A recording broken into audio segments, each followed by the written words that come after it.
आणि आतापर्यंत छोटी मोठी कारस्थानं करणाऱ्या जानकीच्या हातामध्ये असा काही हुकुमाचा एक्का शर्वरीच्या मूर्खपणामुळे लागलेला आहे.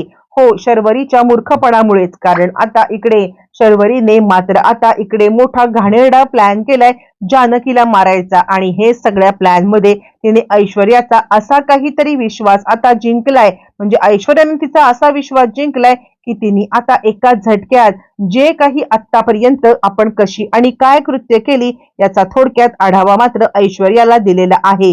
इथेच ऐश्वर्याने मात्र आता जानकीच्या मदतीने असा काहीतरी ट्रॅप रचलाय की त्यानंतर मात्र आता इकडे खुनी शर्वरीची घाणेरडी सत्य सगळ्यांच्या समोर आलेली आहेत. आणि त्याचबरोबर फक्त तोंडी सांगोवांगी नाही तर आता पुराव्या सकट आणि लाईव्ह दृश्य सगळ्यांना पाहायला मिळालंय.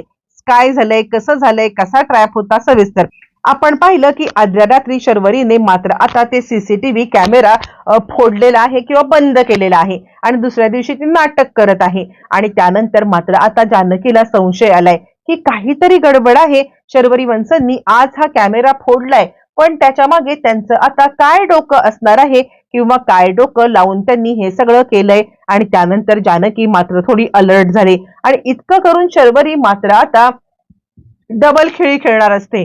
शर्वरी या सगळ्यामध्ये स्वतःचा कॅमेरा फोडते, पण हे करत असताना तिला माहितीये आत्ताचा कॅमेरा जरी फोडला तरी सुद्धा आधीचं जे काही सीसीटीव्ही फुटेज आहे ते मात्र ह्याच्यात राहणार. आणि त्या सीसीटीव्ही फुटेज मध्ये ऐश्वर्याने मात्र आता नळी कापले, म्हणजे उद्या जर का जानकीचा खून झाला तर आता खुनाची जी काही आरोप येईल तो कुणाकडे येणार आहे, ऐश्वर्याकडे. कारण आता त्या सीसीटीव्ही फुटेज मध्ये सपशेल दिसत आहे की ऐश्वर्याने मात्र आता जानकीच्या गाडीची ट्यूब कापून टाकले जानकीला मारण्यासाठी. आणि हा डबल गेम शर्वरी खेळत आहे. आणि कुठेतरी जानकीला या सगळ्याचा मात्र आता धोका लक्षात आलेला आहे. आणि जानकी विचार करते नाही, शर्वरी वंश या दिसतात तितक्या साध्या सोप्या नाहीयेत. कारण आता आज त्यांनी इकडे सीसीटीव्ही कॅमेरा फोडलाय, पण हा का फोडला असेल, कारण त्याच्यामध्ये त्या दिसत आहेत. खरं आहे ऐश्वर्याने जरी पाईप कापला असला तरी त्या दिसत आहेत, त्यामुळे त्या अडकतील, पण काहीतरी आहे असा जानकी विचार करते. बरं, हे सगळं झाल्यावरती इकडे आता जानकी आणि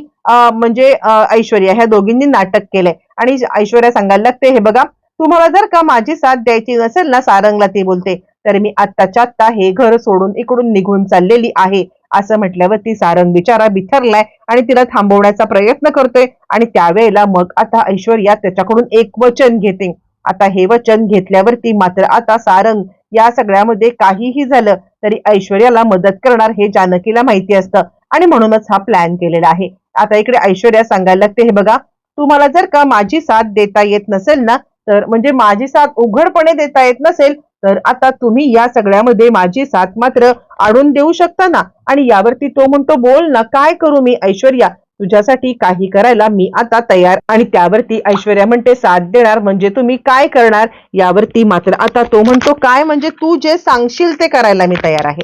यावरती ऐश्वर्या म्हणते, ठीक आहे मी तुम्हाला वेळ आली ना की सांगेन. आता इथेच ऐश्वर्याने मात्र आता सारंगला बरोबर आपल्या ट्रॅप मध्ये नेहमीप्रमाणेच, म्हणजे ऐश्वर्यासाठी सारंगला अडकवणं हे फार काही कठीण गोष्ट नाहीये आणि तिने त्याला अडकवलेलंच आहे. आणि त्यानंतर तो सांगतो काय करायचंय. त्यावरती ती सांगते, मी ज्या वेळेला सांगेन ना त्यावेळेलाच हे आता काम करायचं आहे. पण या कामाच्या बद्दल आता जर का तुम्ही कोणाला सांगितलं किंवा कोणाशी जर का याच्याबद्दल बोललात मग मात्र आता मी हे करणार नाही. यावरती तो सांगायला लागतो, पण तुम्ही जानकी वहिनीच्या विरोधात जर का आता काही करणार असलात तर मात्र आता इकडे तुम्ही हे असं करणार असलात ना तर मात्र मी नाही तुमचं ऐकणार. यावरती ती म्हणते, हे बघा मी तुम्हाला सांगण्याचं काम केलं, मी कोणतंही चुकीचं काम करणार नाहीये आणि त्यासाठी मी तुम्हाला 100% खात्री देते. आता मात्र इकडे या सगळ्यामध्ये त्याला आता विषय पटलाय की काहीतरी ऐश्वर्या चांगलं करताय आणि तो सांगतो, ठीक आहे तुम्ही काहीही कराल त्यात मी साथ देईन, फक्त मला सोडून जाऊ नका. ऐश्वर्या म्हणते, ठीक आहे झालं. हे सगळं झाल्यावरती ऐश्वर्या आता आलेली आहे जानकी आणि अवंतिकाकडे. आणि ती आता जानकी आणि अवंतिका या दोघींना मात्र आता सांगायला लागते की वहिनी मला तुमच्याशी महत्वाचं बोलायचं आहे. म्हणजे आता काहीही झालं तरी शर्वरीकडून सत्य काढून घ्यायलाच पाहिजे. मग आता इकडे जानकी ऐश्वर्याला असं काहीतरी सांगते की त्यानंतर मात्र आता धाबेदण आणले, ते म्हणजे स्वतः आता अवंतिका म्हणते, बहिणी अहो असं का तुम्ही सांगितलं. यावरती ती सांगते, तू बघ आता हे मी जे काय ऐश्वर्याला सांगितलं ना त्यानंतर मात्र आता एका झटक्यात शर्वरी वंश कशा काय अडकतात ते झालं. मग आता इकडे अवंतिका जरा घाबरले, तिला जरा भीती वाटते की या सगळ्यामध्ये काही झालं तरी सुद्धा मात्र आता आपण या सगळ्यामध्ये म्हणजे वहिनींच्या जीवाचा धोका कसा पत्करायचा. बरं, हे सगळं होत असताना मात्र आता इकडे ऐश्वर्या आली आणि ऐश्वर्या म्हणायला लागते, काय आता पुढचा प्लॅन तरी काय आपला. यावरती मात्र आता लगेचच तिला सांगायला लागते, ती म्हणजे स्वतः आता शर्वरी, की हे बघ, म्हणजे तुला माहित नाहीये पण मी तुला आज जी गोष्ट सांगणार आहे ना, ती गोष्ट आता इकडे तुझ्यासाठी महत्वाची ठरणार आहे.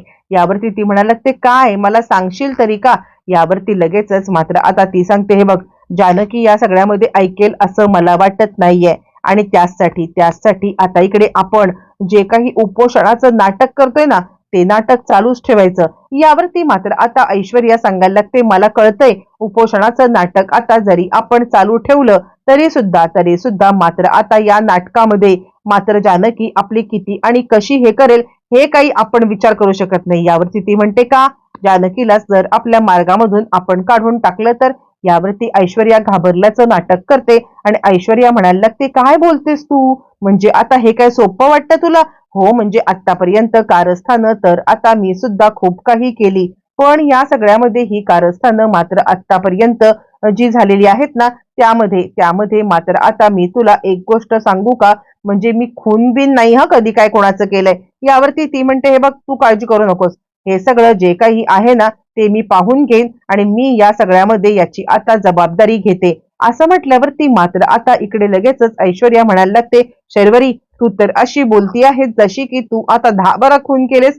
यावरती ती म्हणते, हे बघ नाना आणि विक्रांत या दोघांना, असं म्हणत ती गप्प बसल्यावरती मात्र आता ऐश्वर्या तिला उचकवते.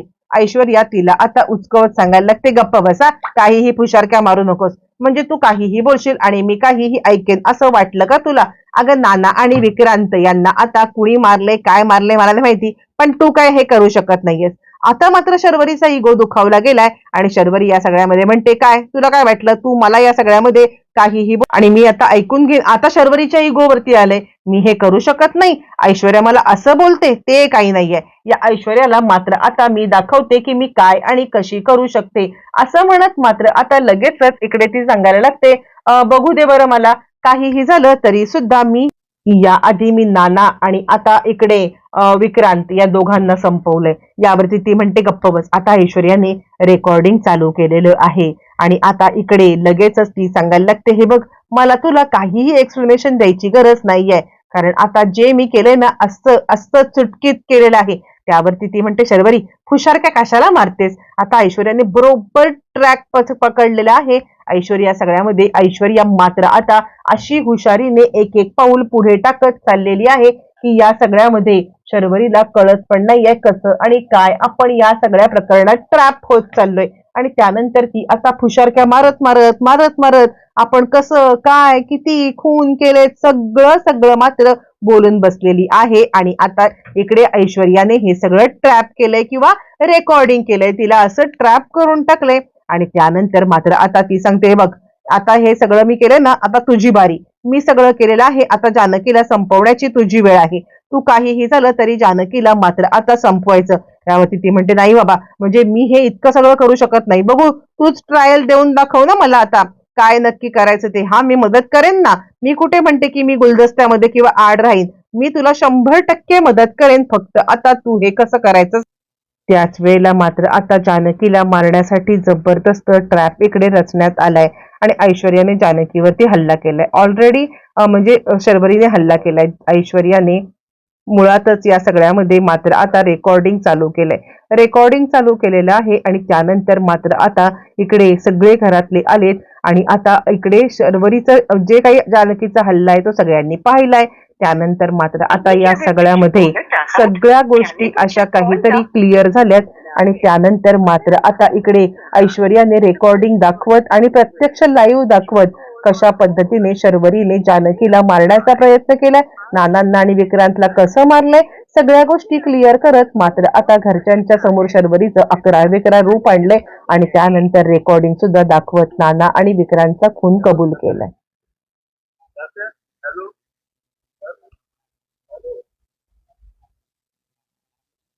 तुम्ही